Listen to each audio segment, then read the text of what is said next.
Hey everyone, this is Rob at the Retro Gamer. I got a couple cell phones that I'd like to show you.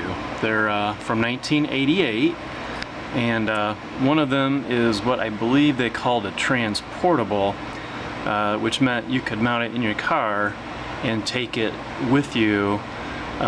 This is actually a snapshot of a Radio Shack catalog. They retailed for $11.99, so about $1,200. They did have a battery pack. The antenna was right here, and this is the handset that you've spoken to. And then the other one I have, so again, that's a CT-200. And then the other one that I'm going to show you today is the CT-300, and that's a portable, if you will, cell phone, and that retailed for around $1,500. And both of them were quite heavy back in the day.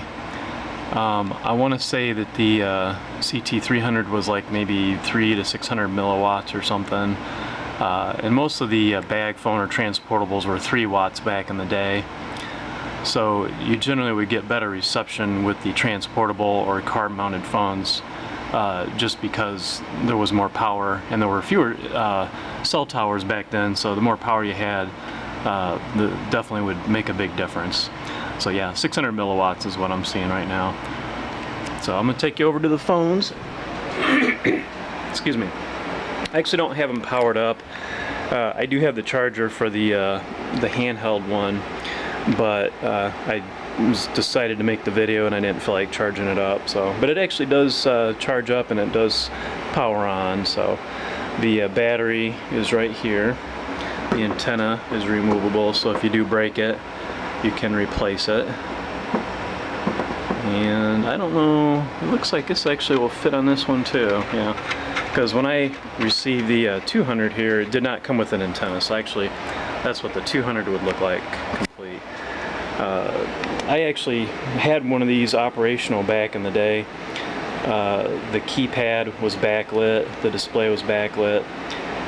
Very heavy though, kind of something you'd see like on it's a Don Knotts TV show, or Don Johnson, Miami Vice.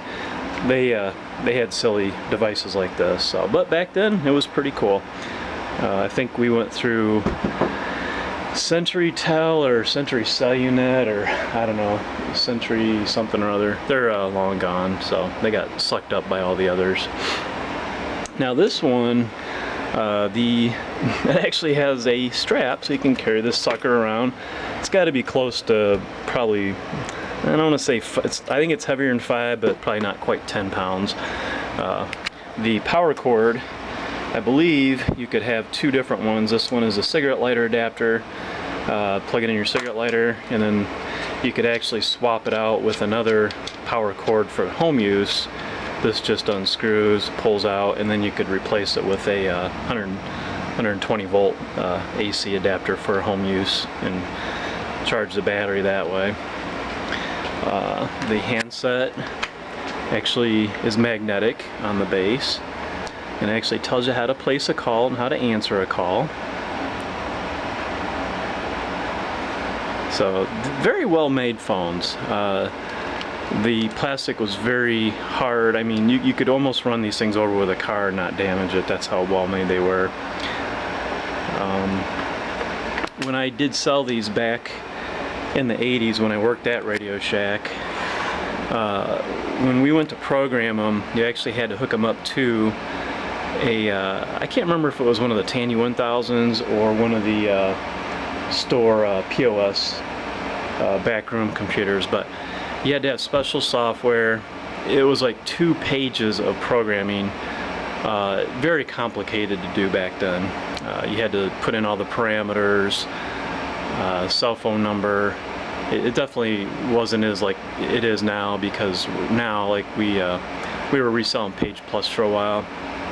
You go to a website, you just put the ESN, serial number, or MEID. They automatically give you the phone number, activate it for you, and you're up and running in about 5 minutes. These things probably took about half hour to an hour to get the number from the cellular company, because you had to call them with a credit app, then they would fax you back the credit decision with the phone number. If the customer had any deposit, you'd have to collect that. Because remember, back then, these phones would run up bills close to, you know, anywhere from $100 a month up to, I mean, I saw some bills that were $1,000 a month. So credit back then was very stringent as far as getting somebody approved for these cell phones, because they could definitely run up some big bills. So, but anyways, just thought I'd show you those. Both these are actually, again, in working order. Maybe if I can dig up a 12-volt power adapter, I'll actually add to this video, but I just wanted to show you some history of cell phones. The funny thing is, cell phones, when they first came out, kind of helped Radio Shack. The sales were very strong and very good, and then they started getting rid of their branded products like Realistic and TRS-80 and Tandy, and then they started selling other brands like RCA and everything else under the sun that every other retail box store would sell, and that pretty much was their demise, was the cell phone. So kind of a full circle type thing. But again, back in the day when they first came out, Radio Shack was definitely the place to go to get your cell phone. And then before they went bankrupt here, that's pretty much what took them down too, is their reliance on cell phone service and phones. So I appreciate you watching. If you enjoyed the video, do a thumbs up, and I would appreciate if you subscribe to the channel, and have a good day.